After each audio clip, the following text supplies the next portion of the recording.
जीजीविषेकत सतम समा एवं त्वयि नानते तो अस्ति न कर्म लिप्यते नरे। ये मंत्र है, दूसरा मंत्र है, और ये मंत्र बड़ा महत्वपूर्ण है क्योंकि इसमें कर्म करने की बात कही गई है। और गीता में भगवान कृष्ण भी कर्म की बात बोलते हैं। तो ये अगर इसका एक एक पद का विच्छेद करेंगे संधि के हिसाब से, ये जानना जरूरी है। हालांकि ये संधि का क्लास तो नहीं चल रहा, लेकिन ये जानना थोड़ा सा जरूरी है क्योंकि किसी को समय नहीं मिलता है कि आप इसको पढ़े समझे। तो कुर्वन् ईह कर्माणि, ये संधि है और ये मिलकर ये हो गया। तो कुर्वन् ईह मतलब इस श्लोक में, कुर्व मतलब करें, ये मतलब ईह लोग कहते हैं, ईह लोग और परलोक। तो कुर्वन् ईह कर्माणि, कर्मों को, ये बहुवचन में है, कर्म कर्मणि कर्माणि कर्मों को, कुर्वन् ईह कर्माणि जीजीविषेक्षत, जीजीविषेक्षत जीने की इच्छा करना, जिजीविषा कहते हैं ना, जीने की इच्छा होती है मनुष्य इंसान को, जीने की इच्छा होती है। आदमी बीमार भी है, बहुत मुझे जीने की इच्छा रहती है हर किसी की, जीने की इच्छा होनी भी चाहिए, होती भी हो, लिखा भी है मंत्र कह भी जा रहे हैं।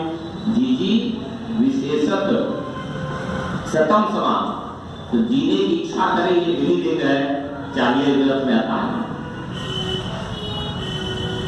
सतम समा 100 साल की, 100 वर्ष, समा वर्ष, सतम मतलब 100।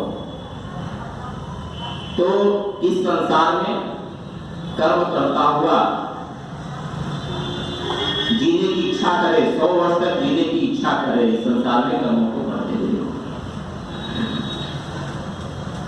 एवं और कोई तुम्हारे लिए नान हेतु अस्ति, न अन्यथा इतः अस्ति, इसके अलावा, इतः मतलब इसके अलावा, अन्यथा और कोई रास्ता नहीं है।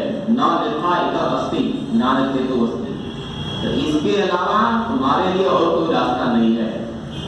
न कर्म लिप्यते नरे, लेकिन कर्म में लिप्त भी नहीं हो जाता है। कर्म करते हुए कर्म के बंधन से निकलना भी है।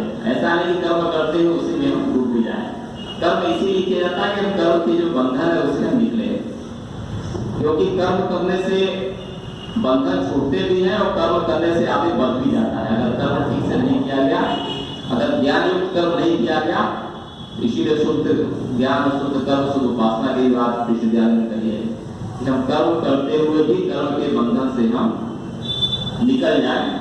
यही मनुष्य को उपदेश दिया गया है, ये आत्मा को उपदेश दिया गया है, ये आत्मा को ऐसा काम कर ये बंधन से निकल जाए, बंधन में फिर ना बढ़। लेकिन कर्म करना भी है, बिना कर्म किए कर्म के बंधन से निकल भी नहीं सकते हैं। तो विरोधाभास भी है, लेकिन इसमें सच्चाई है। कर्म उस प्रोसेस पे जाना पड़ेगा। तब हम भोजन भी करते हैं तो सारा कुछ हम खाते हैं, तो एक प्रोसेस होता है, तब उसमें से सब निकलता है, और प्रोसेस तो जाना ही पड़ेगा। और हालांकि अब इसी बात को गीता में लिखा गया और ग्रंथों में इसी बात को और व्याख्या की गई है, लेकिन मूल बात तो यही है। अब यहाँ सिर्फ कर्म का प्रयोग किया गया। कर्म का मतलब थोड़ा सा बड़े सेंस में वहां पर है। सामान्य तो अपना कर्म करते वो भी कर्म आता है, छोटा काम है या बड़ा काम हो, लेकिन वहां पर गीता में भगवान कृष्ण अर्जुन को उपदेश दे रहे हो तो कर्म का जो योग है वो बता रहे हैं, कर्म योग के बारे में बता रहे हैं। क्षत्रियों का जो कर्म है या ब्राह्मणों का कर्म, ये वो कर्म है। और थोड़ी बड़े सेंस में प्रयोग किया गया है, क्योंकि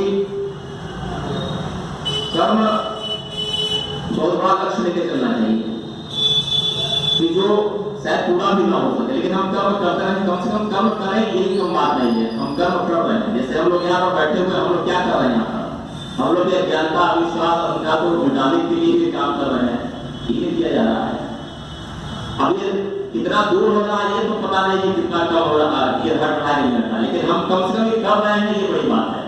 क्योंकि लग रहा है बड़ा समोसा भी काम लगता है, बड़ा काम है ना, इतना आसान काम है भी नहीं, लेकिन हम युद्ध के मैदान में हैं, डटे हुए हैं, यही बात कम नहीं है।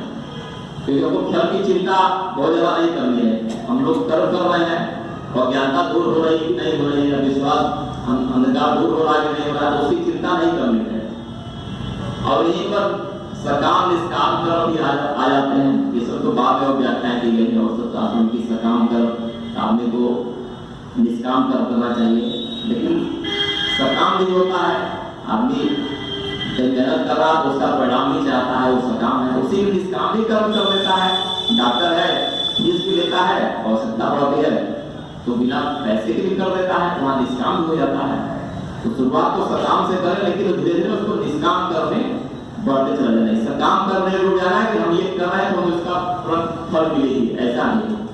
सकाम कर्म से हमको निष्काम कर्म की तरफ बढ़ना है। और भी कर्मों की बात आती है शास्त्रों में, एक निर्माण कर्म होता है, एक होता है प्रारब्ध कर्म होता है, एक संचित कर्म होता है। संचित पुनः जो हम पूरे जन्म में करके आए हैं और आज तक जो हमने किया हुआ है संचित कर्म हुआ। और प्रारब्ध कर्म जो हमारे कर्मों का जो फल मिल रहा है प्रारब्ध कर्म हो गए। और क्रियमाण कर्म मतलब अभी हम जो कर रहे हैं इसका फल अभी आगे मिलेगा। तो तीन तरह के कर्म की बात आती है। तो हमारे संचित कर्मों का जो फल मिल रहा है वो प्रारब्ध इसको भागी करते हैं। इसलिए क्रियमाण कर्मों पर ध्यान दे रहे हैं, जो हम संचित करके आए हैं उस पर वो तो परमात्मा के हाथ में वो समय समय पर फल देता रहता है।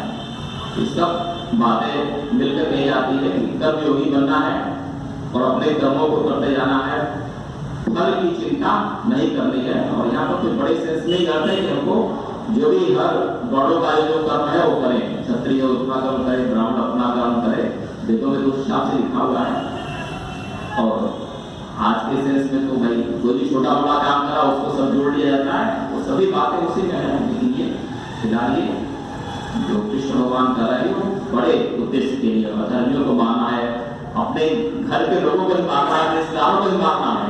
ये बड़ा कठिन स्थिति आ जाती है कि हम कौन सा निर्णय लें। तो ही भगवान कृष्ण गीता में उपदेश देते हैं, नहीं वो अपना कर्म करो, तो फल की चिंता मत करो, तुम्हारा और रिश्तेदार भाई मारा जाता है।